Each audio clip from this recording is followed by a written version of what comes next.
आज आपण बघणार आहोत समर्थ रामदास स्वामी यांनी स्थापन केलेले 11 मारुती।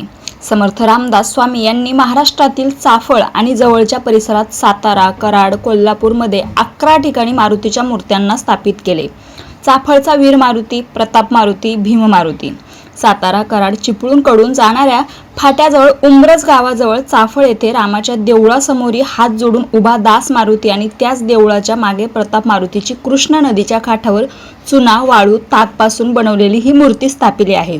6 फुटी ही उंच मूर्ती रामाच्या समोर हात जोडून उभारल्या या मूर्तीचे नेत्र श्रीरामांच्या चरणाकडे स्थिर असल्याचे जाणवते। चाफळच्या रामाच्या देवळाच्या मागे रामदासांनी बांधलेले हे देऊळ आस्थागायत आहे। या देवळातील मारुतीची मूर्ती भीमरूपी स्तोत्रामध्ये वर्णन केल्यासारखीच आहे। कमरेला सोन्याची कासोटी, किनकिनत कंठा, नेटका, सडपातळ डोळ्यातून अग्निवर्षा होताना जाणवते। मूर्तीच्या पायाखाली दैत्य आहे। चाफळ येथे मारुतीच्या 2 मूर्त्यांची स्थापना रामदासांनी केली असून दोन्ही मूर्तींचे रूप वेगवेगळे आहे। 2 माझगावचा मारुती। चाफळपासून 3 किलोमीटर लांब एक गावात पाषाणाच्या रूपात असलेल्या दगडाला समर्थांनी मारुतीचे रूप दिले। 5 फुटीची मूर्ती चाफळच्या राम मंदिराकडे तोंड करून उभारलेली आहे। आधीच्या कौलारू, माती, विटाच्या देवळाला जीर्णोद्धार करून नवे रूप देण्यात आले आहे। शिंगणवाडीचा मारुती, खडीचा मारुती म्हणजेच बालमारुती, याला चाफळचा 3रा मारुती देखील म्हणतात। शिंगणवाडीची टेकडी चाफळपासून 1 किलोमीटरच्या अंतरावर आहे। येथे रामगड समर्थांच्या ध्यानाचे छोटेसे स्थळ आहे। येथे रामदासांनी मारुतीची छोटीशी सुबक मूर्तींची स्थापना केली। 4 फुटी उंचीची उत्तरेकडे तोंड केलेली ही मूर्ती, जिच्या डाव्या हातात ध्वजासारखी वस्तू दिसण्यात येते। सर्व 11 मारुतींच्या देवळात हे सर्वात लहान देऊळ आहे। आजूबाजूच्या परिसरात घनदाट झाडे आहे। या देवळाचा कळस तांबड्या रंगाने रंगविला आहे। उंब्रजचा मारुती, मठातील मारुती, चाफळचे 2 आणि माझगावातील मारुतीचे दर्शन करून परत उंब्रजला आल्यावर इथे जवळच 3 मारुती आहे। त्यातील हा एक उंब्रजचा मठातील मारुती। असं ही आख्यायिका आहे की समर्थ चाफळवरून उंब्रजला दररोज नाणेसाठी येत असत। तेव्हा एकदा ते नदीत बुडताना त्यांना स्वयं हनुमंतानेच वाचविले।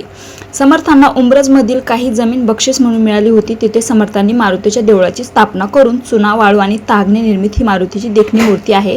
या मूर्तीच्या पायाखाली दत्त दिसतो। मसूरचा मारुती। उंब्रजपासून 10 किलोमीटर असलेले मसूर येथे मारुतीची स्थापना केली आहे। 5 फुटीची चुन्यापासून बनवलेली ही पूर्वाभिमुख असलेली मारुतीची मूर्ती अतिशय सौम्य, प्रसन्न असलेली। मूर्तीच्या मस्तकी मुकुट, गळ्यात माळ, जानवं, कमरेला मेखला, पायाखाली चंबूमाळी नावाचा राक्षस दिसतो। 6 दगडी खांब्यावर देवळाचे छत तोलून धरले आहे। मूर्तीच्या एका बाजूस शिवराम आणि दुसऱ्या बाजूस समर्थांचे चित्र काढलेले आहे। या देवळाचा सभामंडप 13 फूट लांबी रुंदीचा आहे। शिराळ्याचा मारुती। सांगली जिल्ह्यात नागांसाठी प्रसिद्ध असलेले हे गाव शिराळे याचा एसटी स्टँड जवळ हे मारुतीचे देऊळ समर्थांनी स्थापित केले आहे। हे देऊळ देखणे असून मारुतीची मूर्ती अतिशय भव्य आहे। 7 फुटी उंच ही मूर्ती चुन्याने बनवलेली आहे। ही मूर्ती उत्तराभिमुख आहे। कटिवस्त्र आणि त्यातील गोंडा सुंदर असून कंबरपट्ट्यामध्ये घंटा बसविण्यात आला आहे। मूर्तीच्या डोक्याच्या उजवी आणि डाव्या बाजूस झरोके आहे, ज्यामधून सूर्योदय आणि सूर्यास्ताच्या वेळी मूर्तीच्या तोंडावर प्रकाश पडतो। देवळाच्या प्राकाराला दक्षिण दिशेस दार आहे।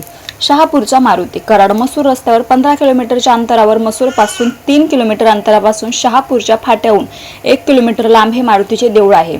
11 मारुतीमधल्या मारुतीमध्ये सर्वात पहिले या मारुतीची स्थापना केली आहे। या मारुतीला चुन्याचा मारुती देखील म्हटलं जातं। या गावाच्या एका टोकावर नदीच्या काठाला मारुतीचे देऊळ आहे। देऊळ आणि मारुतीची मूर्ती दोन्ही पूर्वाभिमुख आहे। 7 फुटाची मूर्ती काहीशी उग्र दिसते। या मूर्तीच्या पुढील पितळी उत्सव मूर्ती आहे। मारुतीच्या मूर्तीच्या मस्तकी गोंड्याची टोपी आहे। येथून जवळच रांजण खिंड आहे। येथून 2 दगडी रांजण दिसतात। याचा जवळच्या टेकडीवर समर्थांचे वास्तव्य असतं। बहे बोरगावचा मारुती। सांगली जिल्ह्यातील वाळवे तालुक्यात बहे गावाजवळच बोरगावामुळे त्याला बेह बोरगाव म्हटले जाते। इथल्या मारुतीच्या स्थापनेच्या मागे एक आख्यायिका आहे, ती रामायणाशी संलग्न आहे। रावणाचा वध करून श्रीराम अयोध्येला परतताना इथे बोरगावाच वास्तव्याला होते। कृष्णा नदीला त्यावेळी वाळवंट होते। श्रीराम संध्या स्नान करत असताना कृष्णेला पूर येत होते।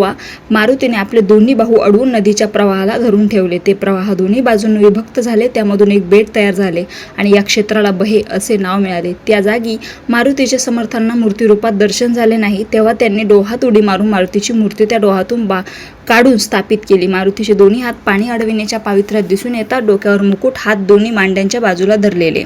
अशी ही भव्य मूर्ती दिसते. इथे जाण्यासाठी कृष्णा नदीच्या वरील पुलाच्या पश्चिमेकडील बंधाऱ्यावरून बेटावरून जावे लागते. नदीस पूर आल्यास इथे जाणे शक्य नसते.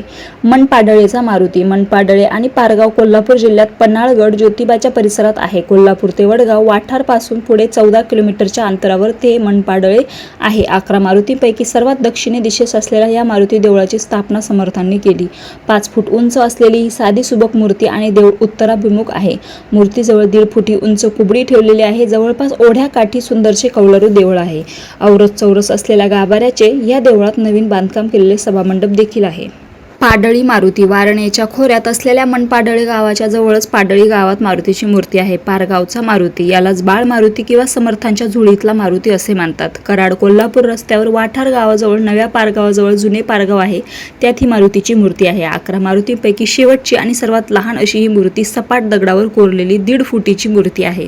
शेंदूर नसून केसांची शेंडी बांधलेली दिसते. मारुती राया जणू डावीकडे धावत निघाल्याचा आविर्भावात ही कोरलेली आहे. मनपाडळे ते पारगाव अंतर 5 किलोमीटरचे असून वळसा घेतलेला रस्ता या 11 मारुतीशिवाय समर्थांनी गोदावरी काठी टाकळी येथे गोमायाचा मारुतीचे स्थापन केले आहे. एकदा तरी आपण या 11 मारुतीचे दर्शन नक्की करावे. रामकृष्ण हरी.